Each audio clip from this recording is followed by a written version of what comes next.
Hi అండి అందరికీ. ఇవాళైతే మన తేజ్ మిల్లెట్ న్యూట్రీ స్ప్రౌట్‌లో దొరికే ప్రొడక్ట్స్ అన్నీ మీకైతే చూపిచ్చేస్తాను.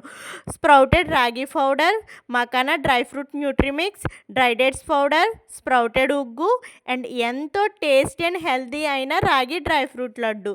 ఇవన్నీ కూడా నేను నా చేతులతో స్వయంగా మా పిల్లల కోసం ఎలా ప్రిపేర్ చేస్తానో, నేను మీకోసం కూడా అంతే నీట్‌గా, ఆరోగ్యంగా ప్రిపేర్ చేసైతే పంపిస్తున్నాను. ఇవన్నీ కూడా నాకొచ్చిన ఆర్డర్స్ అండి. ఇవన్నీ కూడా నీట్‌గా అయితే ప్యాక్ చేసేస్తాను. మన దగ్గర మోస్ట్ సెల్లింగ్ ప్రొడక్ట్ అయిన స్ప్రౌటెడ్ రాగి పౌడర్ అయితే ఎప్పటికప్పుడు అయిపోతూనే ఉంటది. ఎప్పటికప్పుడు ప్రిపేర్ చేస్తూనే ఉంటాను. ఇక్కడైతే ప్యాకింగ్ అయితే నీట్‌గా ఎక్కడ పాడవకుండా మీ దాకా సేఫ్టీగా చేరాలనే ఉద్దేశంతో బబుల్ ర్యాపర్ ఏసి అయితే ప్యాక్ చేసి పంపిస్తున్నాను. ఈ ప్రొడక్ట్స్ కావాలనుకుంటే స్క్రీన్ మీద కనిపిస్తున్న వాట్సాప్ నెంబర్‌కైతే మెసేజ్ చేయండి.